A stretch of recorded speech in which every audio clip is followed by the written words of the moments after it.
Keep learning, keep growing, keep watching.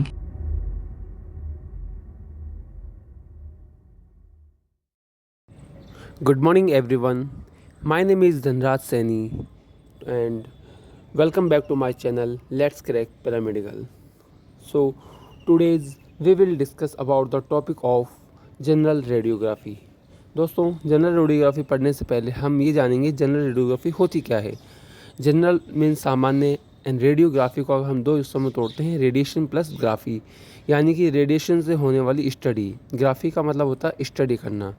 आप किसी भी रेडिएशन के थ्रू किसी की बॉडी पार्ट्स की स्टडी करते हैं तो उसको रेडियोग्राफी बोला जाता है। ठीक है, तो आज हम डिस्कस करेंगे जनरल रेडियोग्राफी के अंदर हमारा एक होता है कॉमन टॉपिक होता है जिसको हम चेस्ट रेडियोग्राफी बोलते हैं कि चेस्ट रेडियोग्राफी क्या होती है। ठीक है, चेस्ट के अंदर किन किन ऑर्गन्स की स्टडी हम करते हैं। तो चेस्ट रेडियोग्राफी में हम पढ़ने से पहले हम चेस्ट रेडियोग्राफी के कुछ की पॉइंट्स को जानेंगे, जिससे हमें पता लगेगा कि हमें चेस्ट रेडियोग्राफी के अंदर किन किन बातों का ध्यान रखना चाहिए। दोस्तों, चेस्ट रेडियोग्राफी का टॉपिक आपके डीआरटी एंड बीआरटी दोनों कोर्सेज के लिए इम्पोर्टेंट टॉपिक है, तो इससे आप थोड़ा ध्यान से पढ़िएगा। तो अब बात करते हैं की पॉइंट्स ऑफ चेस्ट रेडियोग्राफी। सबसे पहले the chest X ray is commonly performed in radiology department. Chest X ray radiology department में कॉमनली किए जाते हैं। सबसे ज़्यादा चेस्ट के एक्सरेज किए जाते हैं क्योंकि चेस्ट जब हमारी इन्फेक्टेड होती है तो हमें बहुत सारी डिजीज़ का सामना करना पड़ता है। कोई भी कोल्ड हो गया, कफ वगैरह हो गया, तो हमें चेस्ट रेडियोग्राफी करवानी पड़ती है। It gives images of heart, lungs, airways, major blood vessels and ribs. Chest radiography में हमें heart, lungs, airways, major blood vessels और रिब्स की इमेजेस मिलती हैं। Before taking a radiograph of patient the whole procedure is describe to the patient. देखिए, जब भी हम चेस्ट रेडियोग्राफी करते हैं किसी भी पेशेंट का, तो उससे पहले हम पेशेंट को पूरे चेस्ट रेडियोग्राफी के प्रोसीजर को पेशेंट को बताया जाता है, जिससे पेशेंट कोऑपरेट करे और चेस्ट रेडियोग्राफी में हमारी हेल्प कर सके।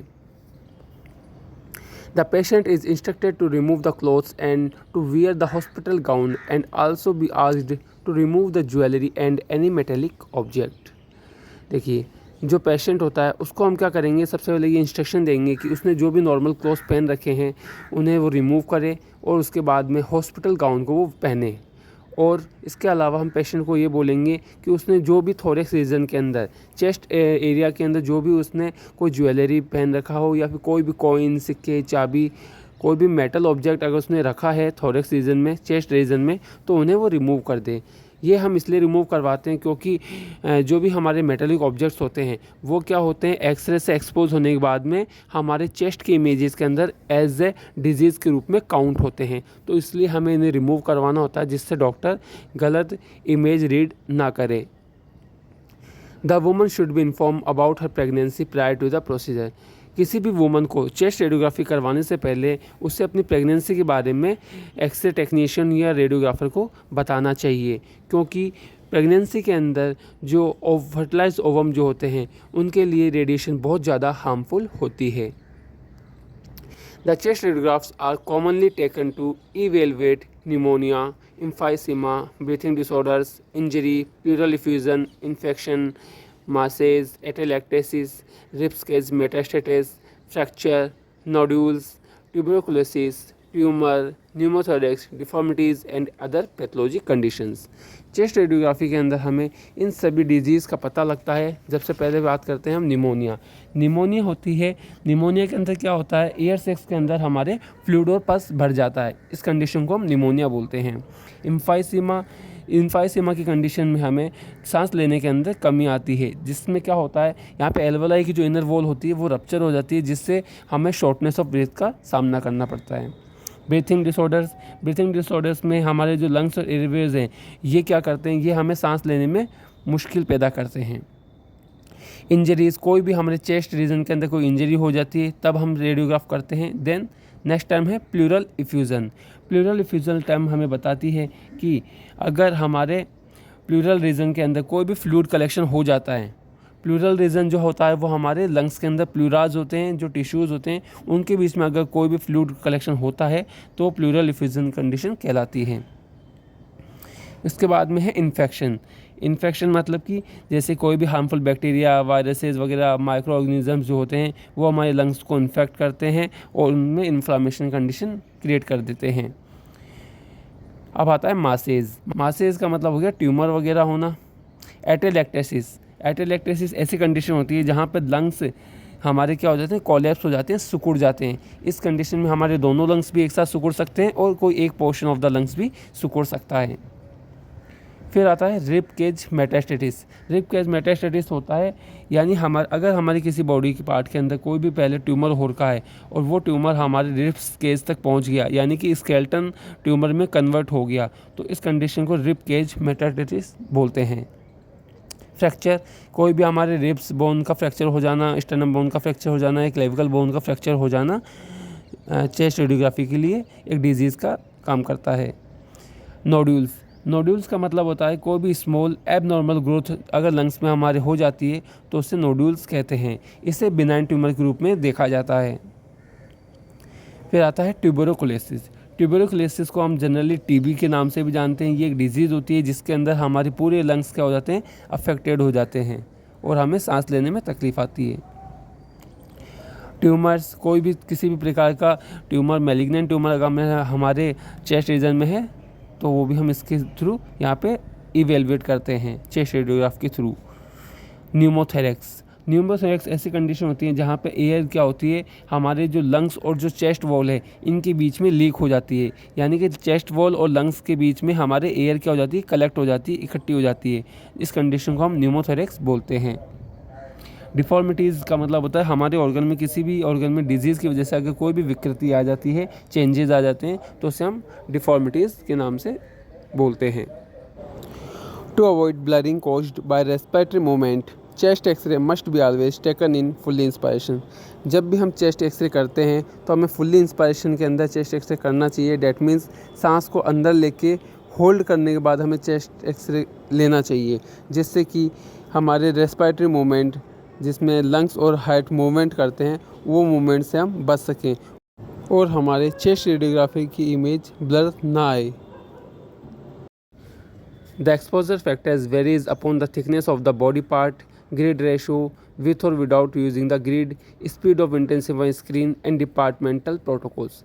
हमारे जो रेडिएशन एक्सपोजर फैक्टर्स हैं वो वेरीज करते हैं पेशेंट की बॉडी के थिकनेस पे, यानी कि पेशेंट कितना थिन है या फिर कितना थिक है, उसकी थिकनेस कितनी है बॉडी पार्ट की, उसके ऊपर डिपेंड करेगा। उसके अलावा ग्रिड के रेशो के ऊपर डिपेंड करेगा, और अगर हम ग्रिड यूज़ करते हैं और नहीं करते हैं तो उनके ऊपर भी डिपेंड करेगा, क्योंकि जब हम ग्रिड यूज़ नहीं करते हैं तो हम ज़्यादा रेडिएशन एक्सपोजर देते हैं बॉडी पार्ट को, और ग्रिड यूज़ नहीं करते हैं तो हम रेडिएशन एक्सपोजर कम रखते हैं। इसके अलावा स्पीड ऑफ इंटेंसिफाइंग स्क्रीन और डिपार्टमेंट की प्रोटोकॉल्स पर भी रेडिएशन एक्सपोजर डिपेंड करता है। Commonly the vertical chest stand is selected for a chest radiography. जब भी हम चेस्ट रेडियोग्राफी करते हैं तो हम जो चेस्ट स्टैंड है जिसमें हमारी कैसेट लगती है उसको हम वर्टिकली रखते हैं, क्योंकि जिससे हमारा पूरा चेस्ट कवर हो सके, पूरा चेस्ट रीजन हमारा कवर हो सके। The correct focal film distance is essential because the wrong FFD changes the magnification and cause over और under exposure. That means film और एक्सरे ट्यूब के बीच में जो डिस्टेंस होता है उसे FFD फोकस फिल्म डिस्टेंस कहते हैं। वो एकदम करेक्ट होना चाहिए। अगर हमारा रॉन्ग FFD होता है तो हमारे जो हाइट की जो मैग्नीफिकेशन है वो भी चेंज हो जाएगी। उससे क्या होगा, हमारी इमेज है या तो वो अंडर एक्सपोज हो जाएगी या फिर ओवर एक्सपोज हो जाएगी, जिससे हमारी फिल्म या तो वाइट या फिर पूरी टोटल ब्लैक दिखाई दे सकती है। तो इसके लिए हमें एक इसेंशियल FFD का यूज़ करना पड़ेगा।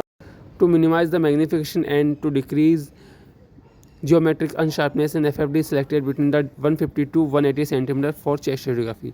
That means chest radiography के लिए हम 150 से 180 सेंटीमीटर का फोकल टू फिल्म डिस्टेंस का यूज़ करते हैं, जिससे कि हमारी जियोमेट्रिक अनशार्पनेस भी डिक्रीज़ होती है और साथ के साथ हमारा जो हाइट का मैग्नीफिकेशन है वो भी मिनिमाइज होता है, हमें वो क्लियरली विजिबल होंगे। If the exposure time is increased the geometrical unsharpness is increased. अगर हम एक्सपोजर टाइम को बढ़ाते हैं तो वहाँ पर क्या होगा, हमारी जो जियोमेट्रिकल अनशार्पनेस है फिल्म के ऊपर वो भी बढ़ेगी। जियोमेट्रिकल शार्पनेस इमेज पर ब्लरिंग को बोलते हैं, और हम अगर लार्जर सोर्स साइज़ लेते हैं तो वहाँ पर जियोमेट्रिकल शार्पनेस बढ़ जाती है। अगर हम FFD को बढ़ाते हैं तो उस कंडीशन में हमारी जियोमेट्रिकल शार्पनेस कम होती है और इमेज क्वालिटी अच्छी आती है। To obtain a short exposure time the higher MA technique should be used. अगर हमें शॉर्ट एक्सपोजर टाइम यूज़ करना है, मतलब कि हमें कम से कम टाइम के अंदर चेस्ट को एक्सपोजर देना है, तो हमें हाई एमए टेक्निक का यूज़ करना चाहिए। वहाँ पे हम जो एमए होता है उसको हम थोड़ा बढ़ा देते हैं।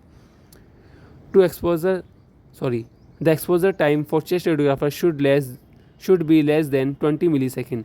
जो चेस्ट रेडियोग्राफी के लिए जो एक्सपोजर टाइम होता है वो हमारा 20 मिलीसेकेंड का समय होता है, यानी कि एक सेकेंड का भी 0.20वां हिस्सा। इतने कम समय में हमारा चेस्ट रेडियोग्राफी है वो एक्सपोज हो जाता है। तो अब हम बात करते हैं नेक्स्ट स्लाइड में। In chest radiography, patient stand always in erect position, but if patient cannot stand in erect position due to illness or any reason, a supine view is done in the case। यहाँ पे ये supine की spelling गलत हो गई है, SUPINE होती है, ठीक है, इसको आप चेंज कर लीजिए। तो चेस्ट रेडियोग्राफी के अंदर जब भी हम चेस्ट रेडियोग्राफी करते हैं तो पेशेंट को हम एक इरेक्ट पोजीशन यानी स्टैंडिंग सीधे पोजीशन में खड़ा करते हैं। लेकिन अगर पेशेंट सीधा स्टैंडिंग पोजीशन में खड़े होने में प्रॉब्लम फील कर रहा है या फिर उसे कोई डिजीज़ या कोई बीमारी है, तो हम उस कंडीशन में क्या करेंगे, पेशेंट को सुपाइन व्यू के यानी कि एक्सरे टेबल पर हम सीधे लेटाकर भी चेस्ट का एक्सरे करते हैं। The position of body part should be close to the image receptor. अच्छा, जो भी हमारा पेशेंट का जो बॉडी पार्ट है वो क्या होना चाहिए, हमारे जो इमेज रिसेप्टर है जो कि हमारी कैसेट है या फिल्म है उसके बिल्कुल क्लोज होना चाहिए, उसके टच में रहना चाहिए, जिससे क्या होगा, हमारी जो चेस्ट की इमेज है वो हमें बहुत अच्छे से क्लियरली विजिबल होगी। हमें जितने भी ऑर्गन्स हैं वो मसल्स हैं वो सारे हमारे को क्लियरली विजिबल होंगे। Ensure that the patient should be in a comfortable position. This will reduce movement and geometric unsharpness of the film। और हमें ये ध्यान रखना चाहिए कि पेशेंट जब टेबल पे लेटा है या फिर खड़ा है स्टैंडिंग पोजीशन में, तो वो एकदम कंफर्टेबल पोजीशन में खड़ा हो, जिससे क्या होगा, मूवमेंट के रिड्यूस होने के चांसेस हो जाएंगे, यानी कि पेशेंट की मूवमेंट के चांसेस कम हो जाएंगे और इमेज पर जियोमेट्रिक अनशार्पनेस भी कम हो जाएगी। The centering point for chest radiography is normally 5th to 7th dorsal vertebra. जो सेंटरिंग पॉइंट होता है हमारे चेस्ट रेडियोग्राफी के, सेंटरिंग पॉइंट वो पॉइंट होता है जहाँ पे हम चेस्ट की इमेज को, एक मिड पॉइंट होता है जहाँ पे हम चेस्ट की इमेज के लिए रेडिएशन एक्सपोजर देते हैं। तो चेस्ट रेडियोग्राफी के लिए जो सेंटरिंग पॉइंट है वो 5th से 7th डोर्सल वर्टिब्रा के बीच में होता है। In the erect position upper border of the cassette should be 2 inch above the level off shoulder. अच्छा, जब हम इरेक्ट पोजिशन के अंदर व्यू करते हैं चेस्ट का, तो उस कंडीशन में हम, जब हमारे जो कैसेट का जो पोजीशन होता है वो शोल्डर रीजन से 2 इंच अबव होना चाहिए, जिससे कि हमारे शोल्डर चेस्ट के एक्सरे के अंदर शोल्डर रीजन वाला पार्ट ना कट सके।